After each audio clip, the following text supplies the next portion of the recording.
Baiklah, terima kasih atas kesempatan yang telah diberikan.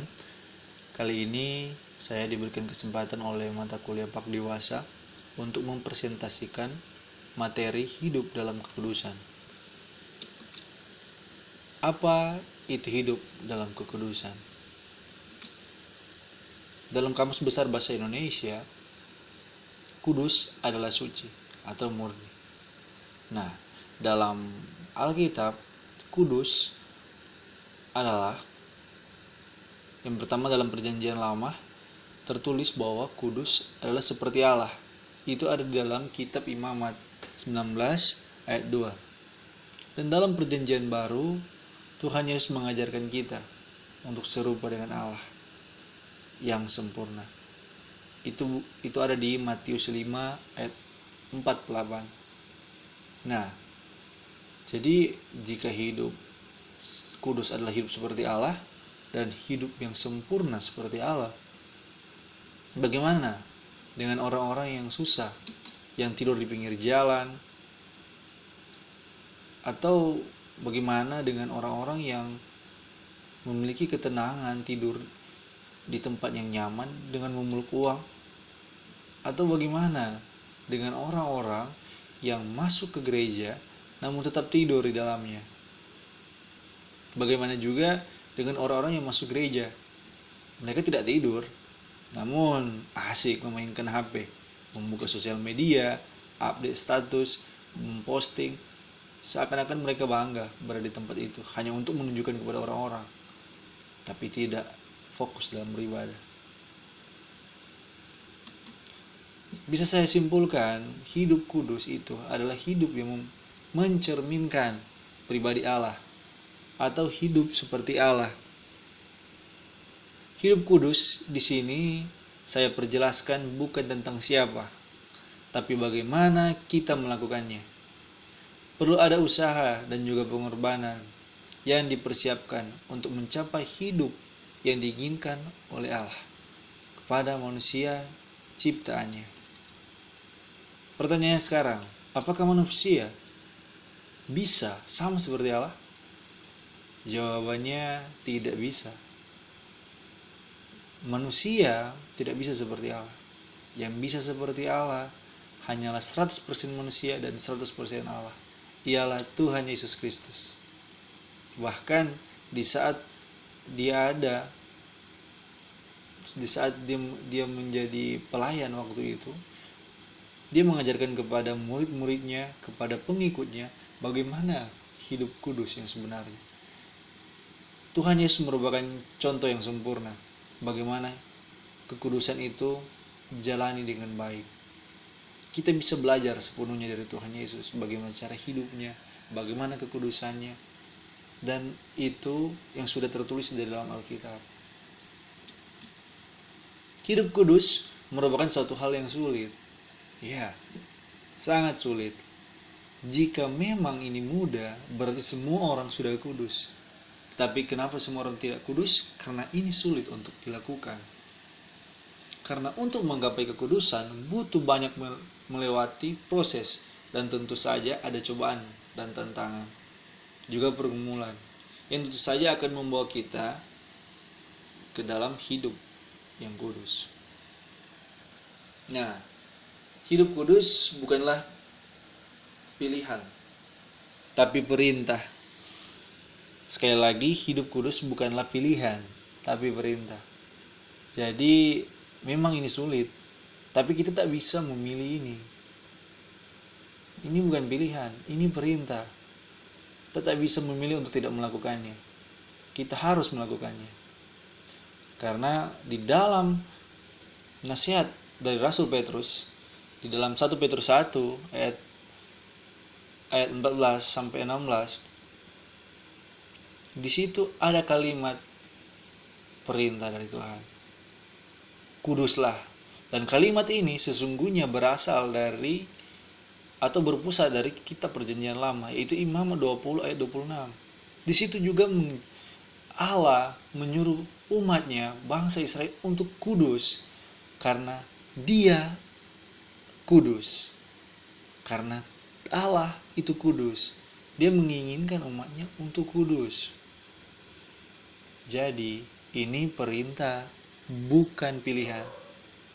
Dan jika perintah dilanggar atau tidak diikuti, maka akan ada sanksi dan hukuman.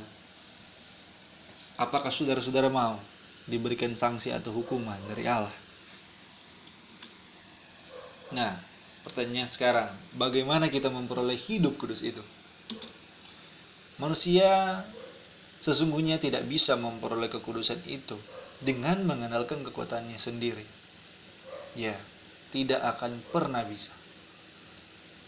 Di dalam Efesus 5 ayat 26 sampai 27, di situ menceritakan dengan jelas bagaimana umat, bagaimana jemaat digambarkan sebagai sebuah pengantin yang dibersihkan Tuhan, yang diperindah Tuhan agar tetap layak di hadapan Tuhan. Tuhan menguduskan umatnya agar supaya kita layak di hadapannya. Bagaimana cara Dia menguduskannya? Lewat Roh Kudus. Roh Kudus yang memampukan kita untuk mendapat hidup kudus itu.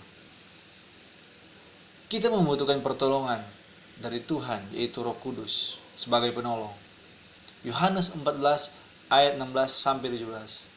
Dan Roh Kudus sebagai penghibur.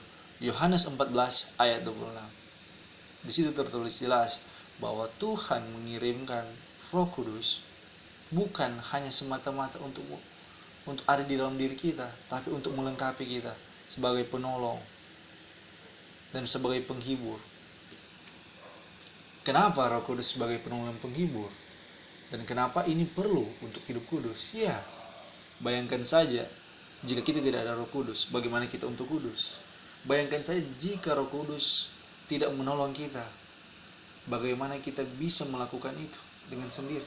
Bayangkan saja Roh Kudus tidak menghibur kita, bagaimana kita bisa tetap semangat, tetap bersyukur, tetap suka ketika dalam proses untuk hidup kudus banyak pergumulan, tantangan, cobaan yang kita hadapi.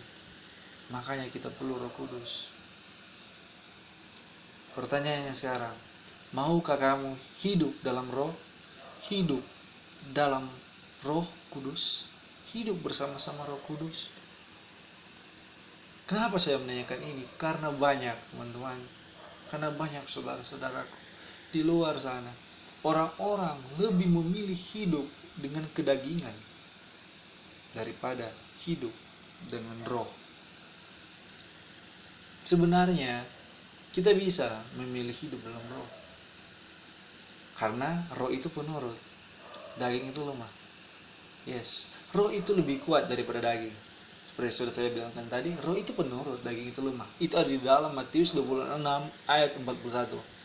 Dan sungguh apa yang diberikan Tuhan, yaitu Roh Kudus, itu lebih melebihi roh yang ada di dunia ini, melebihi apapun yang ada di dunia ini sebenarnya. Jadi sebenarnya Tuhan telah melengkapi kita dengan sangat luar biasa untuk menggapai apa yang Dia inginkan, yaitu hidup kudus. Tinggal bagaimana kita memakainya dengan baik.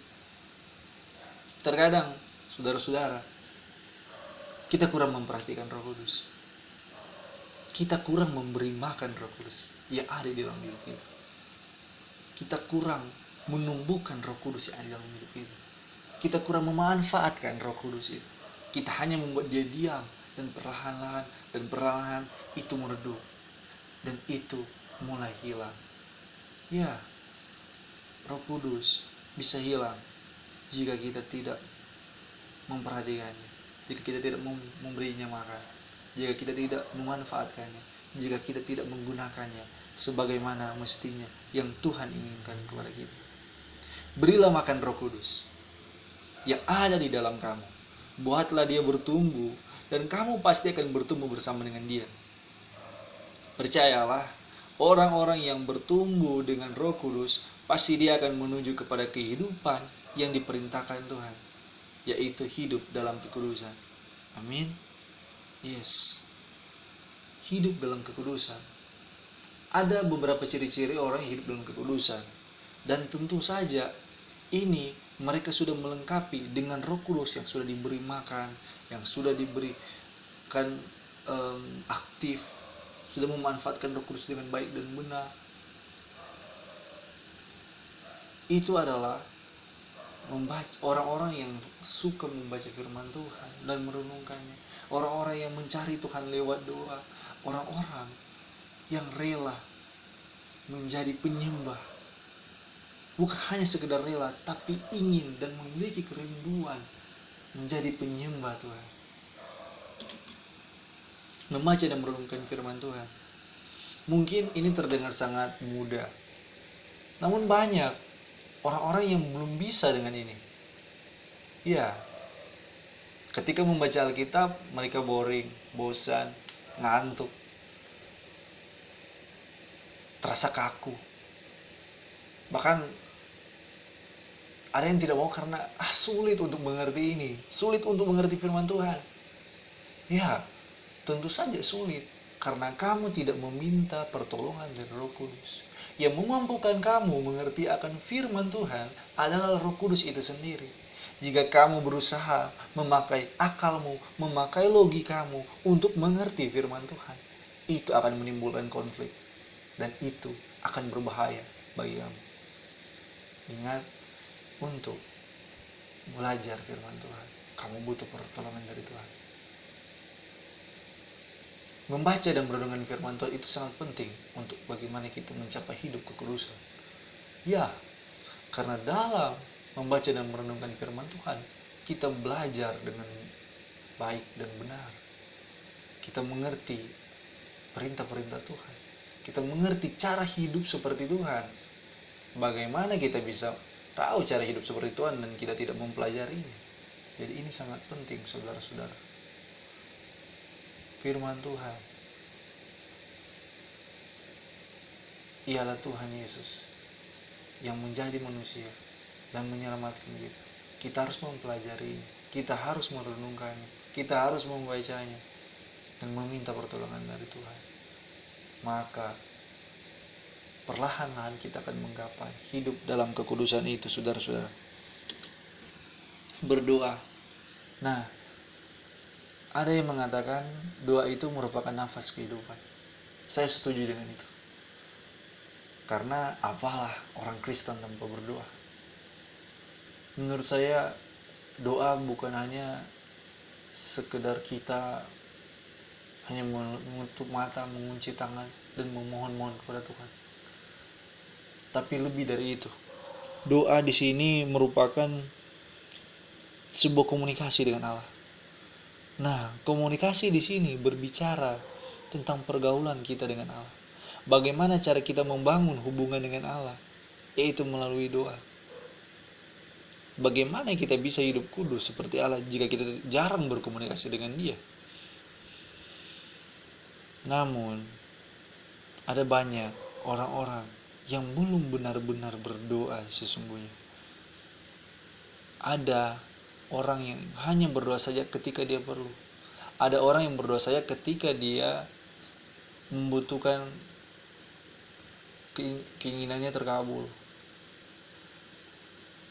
Dan ketika apa yang dia minta tidak terkabul, apa yang diinginkan tidak terjawab oleh Tuhan, dia bersungut-sungut. Bahkan dia membenci Allah yang Maha Memberi. Hanya karena apa yang dia minta tidak dapat. Sadarkah saudara-saudara, jika kita memakai pola pikir seperti itu, kita membuat Tuhan seperti babu yang harus menuruti semua keinginan kita. Ya, jika kita masih mengukur kasih Allah lewat apa yang Dia berikan lewat doa dan permintaan kita, itu salah, saudara-saudara. Karena kita masih mengukur kasih Allah lewat kasih manusia, bukan kasih Allah. Kasih Allah tidak terbatas. Kita tak mengerti apa yang akan diberikan. Maka dari itu, buatlah doa. Bukan hanya sekedar untuk sarana untuk meminta, namun sarana untuk berkomunikasi dengan Dia. Selainnya kamu dengan ayah kamu, selainnya kamu dengan bapak kamu, selainnya kamu dengan papa kamu. Dia rindu berkomunikasi dengan kamu. Selanjutnya, penyembahan. Nah, penyembahan di sini apakah hanya sekedar berlutut, sujud, berdoa dan memuji dan berserah kepadanya, menyembahnya? Apakah hanya seputar itu? Tidak. Menurut saya doa dan penyembahan itu sama. Membangun hubungan dengan Allah, sesuai pergaulan dengan Allah. Ya, bergaul dengan Allah, bergaul dengan Tuhan. Bagaimana kita menyembah Dia sebenarnya dengan tulus. Penyembahan itu merupakan ungkapan kasih kita kepada Allah, kerinduan kita kepada Allah. Sesungguhnya penyembahanlah yang membuat bagaimana cara beribadah kita menjadi kudus. Namun banyak akhir-akhir ini gereja-gereja sudah tidak kudus lagi karena kurang adanya penyembahan yang benar. Terkadang puji-pujian yang disampaikan tidak lagi tulus. Terkadang doa yang disampaikan terlalu bertele-tele. Ya, Tuhan tidak mau seperti itu. Tuhan tidak mau. Bahkan ketika dalam peribadatan, dalam gereja atau peribadatan di luar, ada orang-orang yang sibuk dengan halnya sendiri. Ada dengan bermain HP atau tidur. Bahkan di saat doa pun mereka melakukan itu. Itu menghina kekudusan Allah. Kalian ingat tentang Tuhan Yesus mengamuk di bait Allah? Kenapa dia mengamuk di bait Allah? Karena dia melihat tempat bait Allah untuk berdoa dan menyembah Tuhan, membangun hubungan dengan Tuhan, malah disalahgunakan dan tidak terpakai dengan semestinya. Bait Allah menjadi pasar seperti pasar, menjadi tempat penukaran-penukaran uang. Pokoknya tidak semestinya. Tuhan Yesus murka di situ, dia mengamuk karena dia ingin menguduskan tempat itu. Setelah dia membersihkan tempat itu, saudara-saudara, maka tempat itu menjadi kudus kembali. Aktivitas berdoa dan penyembahan terjadi di tempat itu setelah Tuhan Yesus membersihkan tempat itu. Haleluya. Nah, bagaimana dengan kita ketika kita sedang berdoa atau sedang dalam kebaktian, kita malah sibuk main HP, bercerita, bergosip, atau hanya datang ke ibadah sebagai rutinitas, hanya ingin mendapat pengakuan? Itu bukan ibadah atau penyembahan yang diinginkan Tuhan. Dan ingat, Tuhan bisa murka jika kekudusan peribadatannya dilecehkan, dihancurkan kekudusannya. Selanjutnya, kalian ingat tentang sudah saya bilang tadi, bahwa Tuhan telah melengkapi kita lewat Roh Kudus. Roh Kuduslah yang akan mengkuduskan kita. Ya, saya percaya saudara-saudaraku, tempat yang kudus bukanlah tempat yang sebelumnya memang kudus, bukan. Tapi kitalah, orang-orang kuduslah yang mengkuduskan itu. Masih ingat tentang Tuhan Yesus berdoa di Bukit Zaitun? Ya, tempat itu sekarang masih tetap menjadi tempat yang kudus. Maksud saya begini, dimanapun kamu pergi dan berada, dan jika kamu sudah hidup kudus, maka kamarmu yang kau pakai untuk berdoa setelah akan menjadi tempat yang kudus. Bahkan keluargamu akan merasakan itu, dan keluargamu akan menjadi keluarga yang kudus. Bahkan pasanganmu, suami, istrimu akan merasakan itu jika kamu memang hidup kudus. Pergaulanmu, persahabatanmu, tempat kerjamu, jika kamu berada di situ, maka kamu akan mengkuduskan tempat itu. Di dalam keluarga, sudah sepatutnya kita berbuat hal yang baik, menunjukkan berkat, menunjukkan bagaimana hidup kudus kita yang sudah kita terima dari Allah lewat Roh Kudus. Dengan pergaulan ini, keluarga merupakan pergaulan yang paling dekat dengan kita. Ketika kita memulai aktivitas, keluarga lah yang pertama kali kita lihat. Maka marilah kita berbagi berkat dengan keluarga kita, membagikan kekudusan kita, mengajak mereka untuk hidup bersama-sama kudus dengan kita. Jika kamu sebagai anak, jadilah anak yang baik, membanggakan orang tua, hidup tak bercela, menjadi anak yang kudus.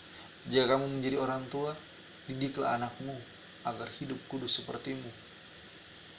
Jadikan kamu sebagai contoh yang baik di dalam keluarga. Itu dia. Selanjutnya, pasangan. Di dalam pergaulan pasangan, kamu juga bisa membuat itu menjadi kudus.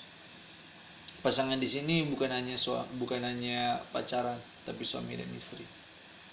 Karena apa? Di dalam pacaran sekarang ini sudah jauh dari pacaran yang sehat. Karena pacaran di akhir-akhir ini sudah berjumus ke seks, narkoba, bahkan hal-hal yang menjerumus kita dalam dunia kriminal. Begitu juga dengan suami istri. Sudah tidak harmonis lagi sekarang ini. Banyak perceraian. Atau pernah terjadi di dalam gereja saya. Seorang ibu pergi ke gereja, diantar oleh suaminya. Sampai di depan gereja, suaminya kembali ke rumah dan ibunya masuk ke dalam rumah Allah, ke dalam gereja. Ibunya yang beribadah tapi bapaknya pergi. Atau ada suaminya ada di dalam gereja tapi istrinya sedang asik berbelanja. Itu bukanlah hubungan pasangan suami istri yang kudus. Jika kita memiliki kerinduan untuk beribadah, ajaklah pasangan kita. Jika kita ingin mendapat pasangan yang kudus, maka kita harus menjadi kudus. Sulit untuk mendapat yang terbaik, sulit mendapat yang sempurna jika kita belum sempurna. Jadilah sempurna agar kita bisa menemukan yang sempurna. Amin, saudara-saudara. Jika kita mampu memberikan dampak hidup kudus kepada pasangan kita, pacar kita, maka kita akan membangun hubungan yang luar biasa, pacaran yang sehat. Begitu juga dengan suami dan istri. Ketika kita mampu memberikan dampak hidup kudus, maka akan terjalin hidup rukun dan damai yang harmonis, menjadi pasangan dan menjadi teladan, pasangan yang teladan bagi sesama kita. Selanjutnya adalah lingkungan, pergaulan persahabatan.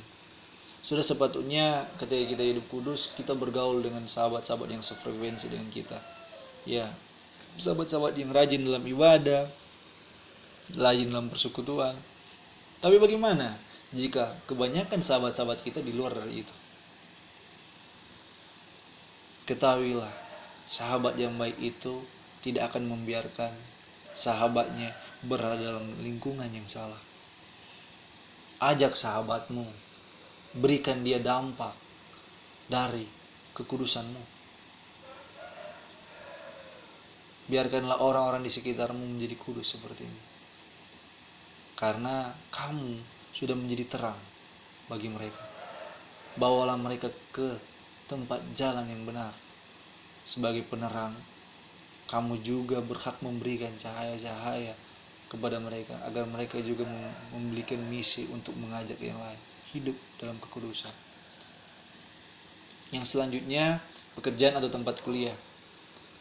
Perlu diketahui, jika kita hidup dalam kekudusan, maka pasti kita akan lebih nampak, lebih terlihat di tempat kerja atau di dalam perkuliahan.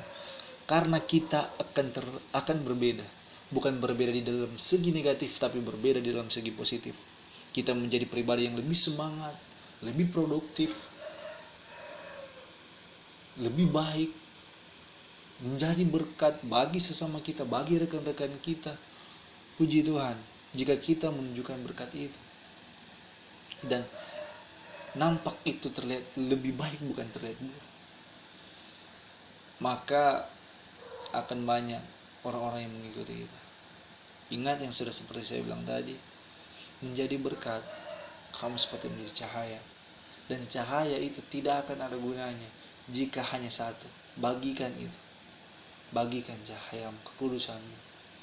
Biarkan semua orang merasakan kekudusan itu. Dan mereka ingin menjadi kudus juga sepertimu.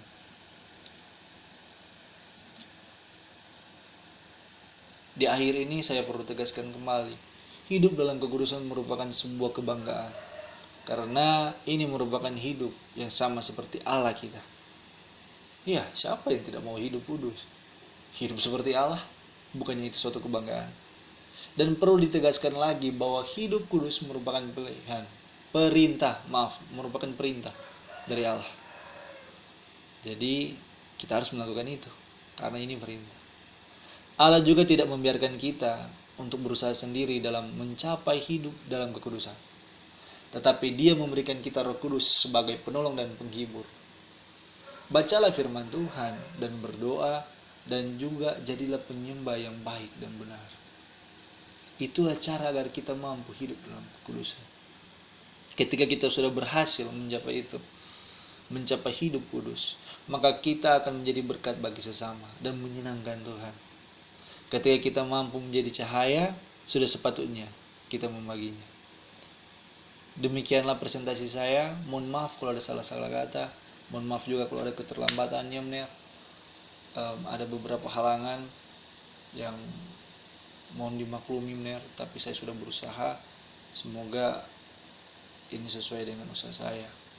Ini sesuai dengan kemampuan saya juga, Mner. Terima kasih, Mner, atas perhatiannya. Terima kasih atas kesempatannya, Mner.